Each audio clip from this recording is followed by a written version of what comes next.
திரிணாமுல் காங்கிரஸ் பொதுச் செயலாளர் அபிஷேக் பானர்ஜி மேல தாக்குதல் நடத்தப்பட்டது. இந்த தாக்குதல் தொடர்பாக 4 பேரை மேற்கு வங்க காவல்துறை கைதும் செய்திருக்கிறார்கள். இதுக்கு இவர் மேல தாக்குதல் நடத்தப்பட்ட உடனே, அதாவது அவர் தெற்கு 24 பர்கானா மாவட்டத்துல போய் அவர் தோல்வி அடைந்த தன்னுடைய தொண்டர்களை எல்லாம் பார்த்து ஆறுதல் சொல்றதுக்காக போனாராம். அங்க போன போது அவர் மேல தாக்குதல் நடத்தப்பட்டது.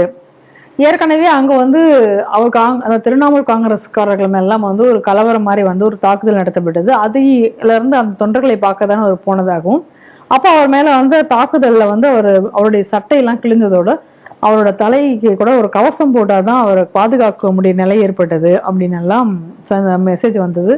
உடனே இவர் மம்தா பானர்ஜி அவர் தனியார் ஹாஸ்பிட்டலில் போய் அவர் அட்மிட் பண்ணணும் அப்படின்னு சொன்னாங்க. அங்கே தனியார் ஹாஸ்பிட்டலில் போகும்போது அவருக்கு பெரிய அளவில் காயங்கள் இல்லை அப்படின்னு சொன்னதாகவும், ஆனாலும் மம்தா பானர்ஜி அந்த ஹாஸ்பிட்டல் உரிமையாளரை கூட மிரட்டி, டாக்டர்களை எல்லாம் மிரட்டி இப்படி ரிப்போர்ட் தரணும் அப்படின்னு எல்லாம் சொன்னதாகவும் கூட செய்திகள்லாம் ஒரு பக்கம் வந்தது. இந்த நிலையில 4 பேரை இப்ப கைது செய்திருக்காங்க. அந்த கைது செய்த 4 பேருமே கூட ஏற்கனவே மம்தா பானர்ஜி, அதாவது இந்த திரிணாமுல் காங்கிரஸினுடைய உறவினர்கள் சில பேரோட மம்தா பானர்ஜி சம்பந்தப்பட்டவர்கள் தான் அப்படிங்கிற மாதிரியான செய்திகளும் இப்போ வெளிவந்திருக்கு. ஏன்னா அதுக்கு முன்னாடி இவங்க என்ன சொன்னாங்க, பாஜகக்காரர்கள் தான் எங்களை தாக்கி விட்டார்கள் அப்படின்னு சொல்லி இவர் ட்வீட் எல்லாம் இவர் போட்டிருந்தார் அபிஷேக் பானர்ஜி. ஆனா இன்னைக்கு செய்திகள்ல கைது செய்தவர்கள் பத்தி வரும் பொழுது இந்த மாதிரியான செய்திகள் கொண்டிருக்கின்றன.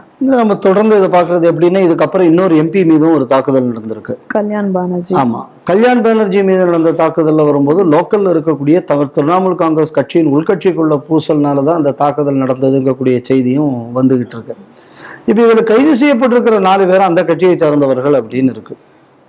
எதை நம்ம புரிஞ்சுக்கணும் அப்படின்னா, இவ்வளவு காலம் போலீஸ்காரங்களை இவங்களுக்குள்ள வாட்ச்மேன் மாதிரி வச்சுக்கிட்டு இந்த கட்சிக்காரங்க அந்த அளவு கொடூரமான காட்டாட்சியை நடத்தியிருக்காங்க. இதுக்கு முன்னாடி இதே விஷயத்த கம்யூனிஸ்டுகள் செய்தாங்க.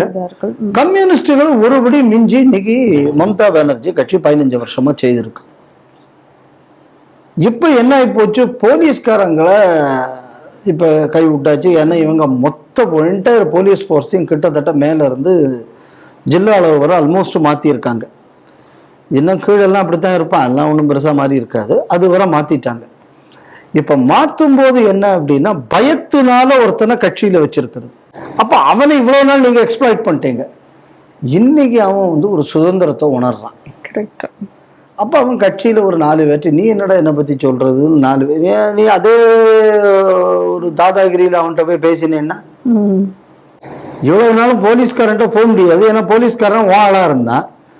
இப்ப அவனுக்கு ஒரு நம்பிக்கை வந்துருச்சு, இந்த நாட்டின் சட்டம் நம்மை பாதுகாக்கும்ங்கிற ஒரு நம்பிக்கை வந்துருச்சு. அப்ப ஆட்டோமேட்டிக்கா அவன் ரிபல் ஆகத்தானே செய்வான். ஆமா. ரெண்டாவது, அந்த ஏரியால இந்த எலெக்ஷன்லயுமே திரிணாமுல் தான் ஜெயிச்சிருக்கிற ஏரியா. 24 பர்கானாஸ் டிஸ்ட்ரிக்ட் இப்பவும் அவங்க தான் ஸ்வீப் பண்ணியிருக்காங்க அந்த ஏரியால. ஸோ அதனால அங்க பிஜேபிக்காரன் போய் அங்க ஒன்றும் பண்றதுக்கு ஒன்றும் வாய்ப்பு இல்லை. நிறைய துலுக்கு அங்கிருந்து பங்களாதேஷ்ல இருந்து செட்டில் ஆன ஏரியால ஒன்று, அது அவங்களுக்குள்ள கோட்டையாகவும் கருதப்படக்கூடிய ஒரு ஏரியா. அதனால அங்க திடீர்னு பிஜேபிக்காரன் அடிப்பதற்கான வாய்ப்பெல்லாம் கிடையாது.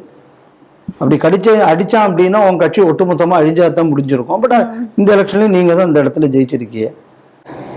அப்ப இது எதை காட்டுது அப்படின்னா, ரவுடித்தனத்தை மட்டுமே நடத்தி அதே நேரத்துல சட்டத்தை காப்பாற்ற வேண்டிய காவல்துறை நம்ம சட்டத்துக்காக நம்ம வேலை செய்யல, இவனுக்கு கொடுக்குற செட்டப்புக்காக வேலை செய்யறோம்னு விலைக்கு போனதின் நிலை. இன்னைக்கு ஒரு அடிமை சமுதாயமாக இருந்த ஒரு சமுதாயத்துக்கு விடுதலை கிடைச்ச உடனே அது எப்படி ரியாக்ட் பண்ணுமோ அந்த மாதிரி ரியாக்ட் ஆயிருக்கு. இப்போ அது உள்கட்சி பூசலா வந்திருக்கு. இப்போ பாருங்க, லெஜிஸ்லேட்டிவ் பார்ட்டி மீட்டிங் டிஎம்சியில் கூப்பிட்டு 2 தடவை கேன்சல் பண்ணியிருக்காங்க. ஏன்டா கேன்சல் பண்ணான்னா 60 எம்எல்ஏக்கு மேல மீட்டிங்க்கு போகல. அப்ப இவ்வளவு நாள் அவன் ஒரு பயத்துலதான் உங்க கூட இருந்திருக்கான். அவன் ஒரு கொள்கையில உங்க கூட இல்ல அவன் ஒரு குட்டி ரவுடி. உங்களை நம்பி அவனும் குட்டி குட்டி ரவுடித்தனத்தை பண்ணிக்கிட்டு ஜாலியா இருந்தான். இனி ரவுடியா எவன் இருந்தாலும் அவன் மேல நடவடிக்கை எடுன்னு ஒரு அரசாங்கம் வந்த உடனே நம்மள அங்க போனா கூட வச்சு செஞ்சிருவாங்கிற ஒரு பயம் வேற அவனுக்கும். அப்ப இவ்வளவு நாளும் சட்டத்துக்கு விரோதமான, சட்டத்தை மதிக்காத இந்திய சட்டத்துக்கு பதில் மம்தா சட்டத்தில் ஆட்சி நடந்திருக்கிறது. இன்னைக்கு அந்த பிடி தளரும் போது இந்த பிரச்சனை வந்துகிட்டு இருக்கு. இப்போ இதுலேயே வந்து இவங்க பிஜேபிக்கு மேலே இது ஒரு குற்றச்சாட்டை சொல்லியாச்சு. இது என்னன்னா இது ஒரு சகஜமான விஷயம்.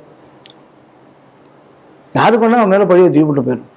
தமிழ்நாட்டில் இது நாளைக்கு நடக்க போகுது. நீ கொஞ்சம் இந்த மிஷினரி இந்த எல்டிடி காரனுக்குள்ள ஆதரவு இன்னும் விஜய்க்கு அதிகமாக இருந்ததுன்னா இது நாளைக்கு திமுக நடக்கும். ஏன்னா அதுவும் இதே மாதிரி ரவுடிகளை நர்ச்சர் பண்ணிட்டு வந்த பார்ட்டி. விடுதலை சிறுத்தைகள் இது ஃபியூச்சர்ல நடக்கும். ஏன்னா இதை பேஸ் பண்ணி வந்த ஒரு கட்சி. ஸோ இதெல்லாம் என்ன அப்படின்னு பார்த்தீங்கன்னா இந்த மாதிரியான கட்சிகள்ல இந்த மாதிரியான சம்பவங்கள் நடக்கிறது. பிஜேபியில் இந்த மாதிரி நடக்காது. ஏன்னா தட் இஸ் மோர் டெமோக்ராட்டிக். ஆனா என்ன கொடுமைன்னா ஜனநாயகத்தை காப்பாற்ற போறேன்னு இவனுக்கெல்லாம் பேசுவான். பிஜேபி ஜனநாயகத்தை கெடுத்துருச்சுன்னு. அதுதான் வேடிக்கை. இப்ப நடக்கக்கூடிய இந்த சம்பவத்தை பத்தி இப்போ இங்க ஒரு மவுண்ட் ரோட்ல ஒரு பத்திரிகை உண்டு, ஒரு ஹிந்துன்னு ஒரு பத்திரிகை. அந்த பத்திரிகையில் இருக்கக்கூடிய உலகத்தை பத்தி எல்லாம் டெமோக்ரஸி இப்படின்னு எல்லாம் எதனால் டெமோக்ரஸி கெட்டு போகும், எதனால் கெட்டதுன்னு யோசிச்சு எழுதுறோம். ஏன்டா இதெல்லாம் எழுதுறது இல்லை? ஏன்டா பிஜேபி ஒரு எலெக்ஷன்ல ஜெயிச்சதுன்னா அங்க வேற கட்சிக்காரன் மேல தாக்குதல் நடக்கிறது இல்லை. அதே நேரத்தில் பிஜேபி தோத்தாச்சுன்னா அங்கே பிஜேபிக்கார மேலே தாக்குதல் நடக்குது. அப்போ இந்த ஜனநாயகத்தின் அடிப்படையை பாதுகாக்கிற கட்சி எதுன்னு என்னைக்கா ஒரு நாளாவது எழுதியிருப்பான்னா இன்னைக்கு வரை எழுதினது கிடையாது. ஏன்னா இவனே இந்த பயங்கரவாதி தானே. பாருங்களேன், ஒரு நம்ம நாட்டோட தலையில் எடுத்த democratic youth federation of India DYFI நடத்துறது யாருன்னா கம்யூனிஸ்ட். டெமோக்ரஸியும் கம்யூனிஸ்டுக்கு என்னடா சம்பந்தம்? ஜனநாயக மாதர் சங்கம். ஜனநாயகத்தையும் கம்யூனிஸ்டுக்கு என்னடா சங்கம்? நீ இருக்கிற அந்த பேரை வச்சிருக்க.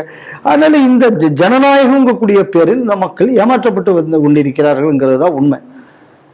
இப்போ இன்னைக்கு இந்த மாதிரியான சம்பவம் மேற்கு வங்கத்தில் நடக்குது அப்படின்னா இவ்வளவு நாளும் ஆட்சி அதிகாரத்தை வைத்து கொண்டு நீங்க மிரட்டி வச்சிருந்ததுனால இருந்தது. இன்னைக்கு அந்த ஆட்சி அதிகாரம் விலகும் போது இன்னைக்கு அது வந்து நீங்க என்னெல்லாம் இவனுங்களை வச்சுதானே நீங்க அடுத்த கட்சிக்காரங்களை அடிச்சீங்க, இவங்களை வச்சுதானே கம்யூனிஸ்ட கொண்டீங்க, இவங்களை வச்சுதானே காங்கிரஸ் அடிச்சீங்க, இவங்களை வச்சுதானே பிஜேபி காரங்களை அடிச்சீங்க. இப்ப அதே ரவுடி உனக்கு கீழே இருந்தா, ஏன் உனக்கு கீழே இருந்தா? ஏன்னா நீ ஆட்சியில் இருந்த, காவல்துறை உனக்கு ஏவல் துறையாக இருந்ததுனால அவன் உனக்கு கீழே இருந்தான். இனி காவல்துறை அவங்ககிட்ட இல்லை, அவன் குணத்தை காட்டத்தானே செய்வான். கண்டிப்பாக. இன்னைக்கு தான் இன்னைக்கு வந்து பெங்காலில் நடந்திருக்கு.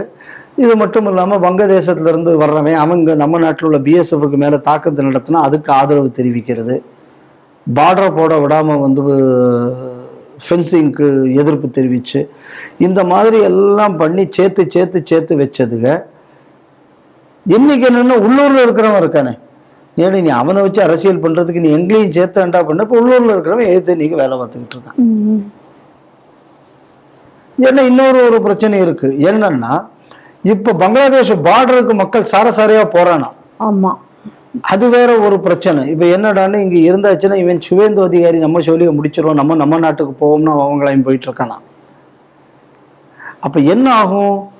அந்த வங்கதேசத்திலிருந்துங்கிற வர்றவனை வச்சுக்கிட்டு தான் நீ இவ்வளவு நாள் தாதாகிரி அரசியல் பண்ண. ஆமா, இப்போ ஓன் தாதா மட்டும் வேறுங்கிறது அங்க போயிட்டான்னா நான் எங்க உனக்கு பயந்து கப்பம் கட்டணும்? நிச்சயமாக இது வந்து ஒரு சென்ஸ் ஆஃப் ஃப்ரீடம். கரெக்ட். இந்த ஃப்ரீடம், சென்ஸ் ஆஃப் ஃப்ரீடம் அவங்க உணர்றதுனால இன்னைக்கு அவன் வந்து திருப்பி அதை பழைய பாஸுக்கு எதிராக இன்னைக்கு அவன் திருப்பி இருக்கானுங்க. இதுதான் நடந்திருக்கு. இந்த சந்தோஷப்பட வேண்டிய விஷயம் அல்ல. இந்த நாட்டில் இருக்கிற எல்லா அரசியல் கட்சிகளும் இதை புரிஞ்சுக்கணும். இந்த மாதிரி நம்ம ஜெயிக்கிறதுக்காக ரவுடிசத்தை வச்சு நம்ம வந்து ஒரு அரசியல் பண்ணிக்கிட்டு இருக்கோம். இல்லை நாட்டில் இருக்கிற காவல்துறை, அதே நேரத்தில் பியூரோக்ரஸி, அதே மாதிரி இருக்கிற வேற ரெவென்யூ டிபார்ட்மெண்ட், இந்த மாதிரி அதர் கவர்மெண்ட் எக்ஸிக்யூட்டிவ்ஸ், இவங்களை வந்து நம்ம ஒரு அடிமை மாதிரி பயன்படுத்தி ஒரு ஆட்சியை நடத்தி மக்களை டெரரைஸ் பண்ணி வச்சுக்கிட்டு இருந்தோம்னா சமுதாயம் எப்படி மாறும்? இது வருங்காலத்தில் இது நாட்டுக்கே பிரச்சனையாகும். அப்படிங்கக்கூடியதை உணர்வதற்கான ஒரு பாடமாக இந்த விஷயத்தை பார்க்கணும்னு நான் நினைக்கிறேன்.